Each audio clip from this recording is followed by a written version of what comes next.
তৈলক্ষেত্ৰ পুঁজিপতিক হস্তান্তৰৰ blueprint শীঘ্ৰেই ব্যক্তিগত খণ্ডক গতাব গেলেকী তৈলক্ষেত্ৰ। ONGCL আহ্বান কৰিলে টেণ্ডাৰ, নিশ্চুপ জাতীয় দল সংগঠন। নমস্কাৰ, নিউজ ওৱান নৰ্থ ইষ্টলৈ আপোনাক স্বাগতম। আজিৰ এই প্ৰতিবেদনলৈ মই স্মিতা। আপুনি চাই আছে দেশৰ এটা অগ্ৰণী নিৰ্ভীক নিৰপেক্ষ আৰু বহুভাষিক channel news one north east. News one north ইষ্টৰ মাধ্যমেৰে আমি কেৱল বাতৰি সম্প্ৰচাৰ কৰাই নহয়, ইয়াৰ আঁৰৰ প্ৰকৃত সত্য আপোনাৰ সন্মুখত তুলি ধৰিবলৈ চেষ্টা কৰো, যিবিলাক বাতৰি গদি মিডিয়াই আপোনাৰ সন্মুখৰ পৰা সদায় লুকুৱাই ৰাখে। প্ৰিয় দৰ্শক, অনুগ্ৰহ কৰি আমাৰ এই নিউজ ওৱান নৰ্থ ইষ্ট চেনেলটো ছাবস্ক্ৰাইব কৰিবলৈ নাপাহৰিব, কাৰণ আমাৰ এই নিউজ ওৱান নৰ্থ ইষ্টৰ দৰে এনে প্ৰকৃত খবৰ আপুনি আনকত হয়তো চাবলৈ নাপাব।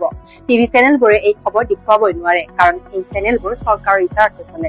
অৱশেষত অসমৰ একাংশ জাতীয় দল সংগঠনৰ প্ৰকৃত স্বৰূপটো নিৰ্লজ্জভাৱে প্ৰকট হৈ পৰিছে।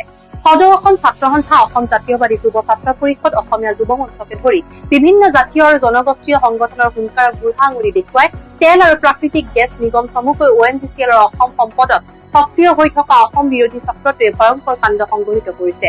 এই চক্ৰটোৱে বিভিন্ন পক্ষক মেনেজ কৰি শেহতীয়াকৈ খাৰুৱা তেল আৰু প্ৰাকৃতিক গেছ আহৰণ কৰি থকা তথা প্ৰচুৰ পৰিমাণৰ খাৰুৱা তেল মজুত থকা তৈলক্ষেত্ৰসমূহ এখনৰ পিছত এখনকৈ বিদেশী আৰু বহিৰাগত পুঁজিপতি গোষ্ঠীক অতি কৌশলেৰে গতাই দিয়াৰ গভীৰ ষড়যন্ত্ৰত লিপ্ত হৈছে।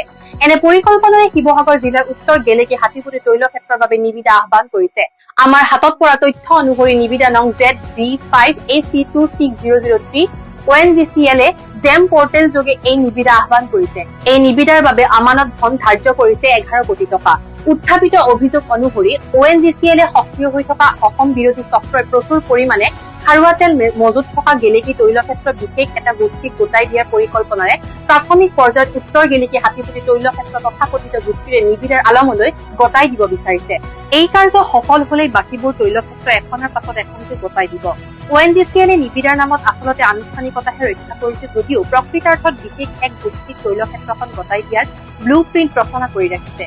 অসমৰ মানুহ তথা দল সংগঠনৰ নেতাক তেলৰ উৎপাদন বৃদ্ধিৰ বাবে সামৰ্থ্যৱান প্ৰতিষ্ঠানক তৈলক্ষেত্ৰখনৰ বাবে নিবিদা আহ্বান কৰা বুলি যুক্তি আগবঢ়াবলৈ প্ৰস্তুত হৈ আছে। সাম্প্ৰতিক সময়ত ONGCLৰ দৰে অভিজ্ঞতা সম্পন্ন মহাত্ম প্ৰতিষ্ঠান এটাই খাৰুৱা তেলৰ উৎপাদন বৃদ্ধিৰ বাবে ঠিকাদাৰী প্ৰতিষ্ঠানৰ সহায় লোৱাটো অতি হাস্যকৰ বিষয়। সুদীৰ্ঘ 6টা দশকৰ অভিজ্ঞতা থকা ONGCL খাৰুৱা তেলৰ উৎপাদন বৃদ্ধি কৰিব নোৱাৰিলে কোন প্ৰতিষ্ঠানে উৎপাদন বৃদ্ধি কৰিব পাৰিব, তাক লৈ ONGCLৰ ভিতৰে বাহিৰে প্ৰশ্ন উঠিছে। এই চক্ৰটোৱে অসম সম্পদত ক্ৰমাগতভাৱে কাম সংকুচিত কৰাৰ লক্ষ্যৰে তৈলক্ষেত্ৰসমূহ বিভিন্ন অচিলাৰে এখনৰ পাছত এখনকৈ বিদেশী আৰু পুঁজিপতি গোষ্ঠীক গতাই দিয়াৰ পৰিকল্পনা প্ৰস্তুত কৰিছে। পৰিকল্পনা অনুসৰি এই তৈলক্ষেত্ৰসমূহ পুঁজিপতি ঠিকাদাৰী প্ৰতিষ্ঠানক গতাই দিয়াৰ পাছত অসম সম্পদৰ বাকী কামসমূহ দিল্লীৰ পৰা তদাৰক কৰিব। এনে পৰিকল্পনাই 2018 চনতে সমগ্ৰ গেলেকী তৈলক্ষেত্ৰ মাৰ্কিন প্ৰতিষ্ঠান স্লাম বাৰ্জাৰক অৰ্পণ কৰিব বিচাৰিছিল। ONGCL কৰ্তৃপক্ষ অসম সম্পদ উন্নয়নে যদি বিচাৰিছে, তেনে ৰুগ্ন তেল খাত আৰু ক্ৰমান্বয়ে খাৰুৱা তেলৰ উৎপাদন হ্ৰাস পোৱা তৈলক্ষেত্ৰসমূহৰ উৎপাদন বৃদ্ধিৰ প্ৰচেষ্টা চলাব লাগে নে উৎপাদন বৃদ্ধি হৈ থকা তৈলক্ষেত্ৰ পুঁজিপতি গোষ্ঠীক গতাই দিব লাগে, তাক লৈ ONGCLৰ ভিতৰে বাহিৰে তুমুল প্ৰতিক্ৰিয়াৰ সৃষ্টি হৈছে। দল সংগঠনৰ প্ৰবল প্ৰতিবাদত সেও মানি ONGCL উৎপাদনক্ষম গেলেকী তৈলক্ষেত্ৰ পুঁজিপতি গোষ্ঠীক অৰ্পণৰ কৰাৰ সিদ্ধান্ত সাময়িকভাৱে স্থগিত ৰাখে যদিও স্বাৰ্থন্বেষী চক্ৰটোৱে কেওখন তৈলক্ষেত্ৰত খাৰুৱা তেলৰ উৎপাদন ক্ৰমান্বয়ে হ্ৰাস কৰিলে। 2016 চনৰ ডিচেম্বৰলৈকে অসমত সৰ্বাধিক খাৰুৱা তেল উৎপাদন হৈ থকা তৈলক্ষেত্ৰসমূহৰ ভিতৰত অন্যতম আছিল গেলেকী। জানিব পৰা মতে 2016 চনৰ ছেপ্টেম্বৰলৈকে গেলেকী তৈলক্ষেত্ৰত দৈনিক প্ৰায় 1100 টন খাৰুৱা তেল উৎপাদন হৈছিল। কিন্তু অসম বিৰোধী চক্ৰটোৱে স্লাম বাৰ্জাৰক অৰ্পণ কৰাৰ লক্ষ্যৰে তৈলক্ষেত্ৰখনত খাৰুৱা তেলৰ উৎপাদন 988 টনলৈ হ্ৰাস কৰিলে। সাম্প্ৰতিক সময়ত গেলেকী তৈলক্ষেত্ৰত 778 টন খাৰুৱা তেল উৎপাদন হৈ আছে। লাকুৱা তৈলক্ষেত্ৰত বৰ্তমান দৈনিক 366 পৰা 400 টন খাৰুৱা তেল উৎপাদন হৈ আছে। একেদৰে লাখমণি তৈলক্ষেত্ৰত দৈনিক 500 পৰা 789 টন আৰু ৰুদ্ৰসাগৰ তৈলক্ষেত্ৰত দৈনিক 400 পৰা 421 টন খাৰুৱা তেল উৎপাদন কৰি আছে। যোৱা 4টাকৈ দশক ধৰি গেলেকী তৈলক্ষেত্ৰ উৎপাদনৰ ক্ষেত্ৰত বিশেষ ধাৰা বৰ্তাই ৰাখিছে।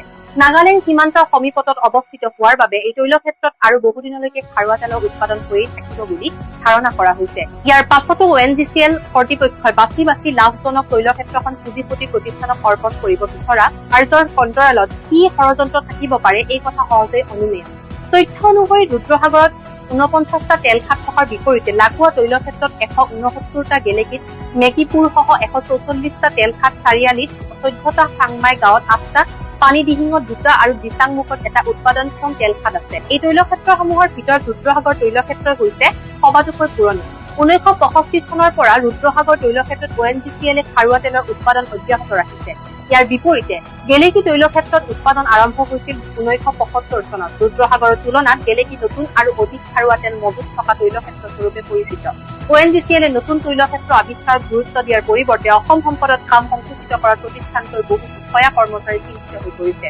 ONGCL কৰ্তৃপক্ষই অসম সম্পদৰ গুৰুত্ব ক্ৰমান্বয়ে কমাই আনিছে। প্ৰচুৰ পৰিমাণৰ খাৰুৱা তেল মজুত থকা আৰু উৎপাদন হৈ থকা তৈলক্ষেত্ৰৰ উৎপাদন বৃদ্ধিৰ উচিলাৰে পুঁজিপতি গোষ্ঠীক গতাই দিয়াৰ বাবে নিবিদা আহ্বান কৰাৰ পাছতো একাংশ জাতীয় সংগঠনৰ নেতাই বিজ্ঞপ্তি আৰু বিদ্যুতিন মাধ্যমত ভীমৰ বচন আওৰাই কাৰ্যত মৌন হৈ থকা বিষয়ত সকলোৰে বাবে অবুজ হাতৰ স্বৰূপ হৈ পৰিছে। এই বিষয়ত আপোনাৰ মতামত কি? আমাক কমেন্ট কৰি নিশ্চয় জনাব। লগতে চেনেলটো লাইক কৰক, শ্বেয়াৰ কৰক আৰু ছাবস্ক্ৰাইব কৰক। যদি আপুনি এই ভিডিঅ'টো আমাৰ ফেচবুক পেজত চাই আছে তেন্তে ফেচবুক পেজটো ফলো কৰিব নাপাহৰিব। যদি আপুনি এই ভিডিঅ'টো আমাৰ YouTube channel news one north ইষ্টত চাই আছে তেন্তে নিউজ ওৱান নৰ্থ ইষ্টক ছাবস্ক্ৰাইব কৰিবলৈ নাপাহৰিব। অনুগ্ৰহ কৰি ভিডিঅ'টো শ্বেয়াৰ কৰিব। Bureau' report, news one north east.